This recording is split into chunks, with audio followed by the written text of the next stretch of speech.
नाज़रीन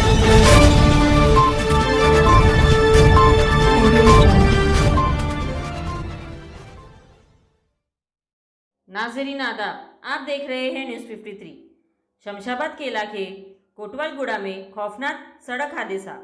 तफसीलात के मुताबिक शमशाबाद के इलाके कोटवालगुड़ा ORR पर गाड़ी बेकाबू होने से एक 6 साला मासूम लड़के अकील की हुई मौत और ड्राइवर रमेश के साथ 8 लोग जख्मी हो गए।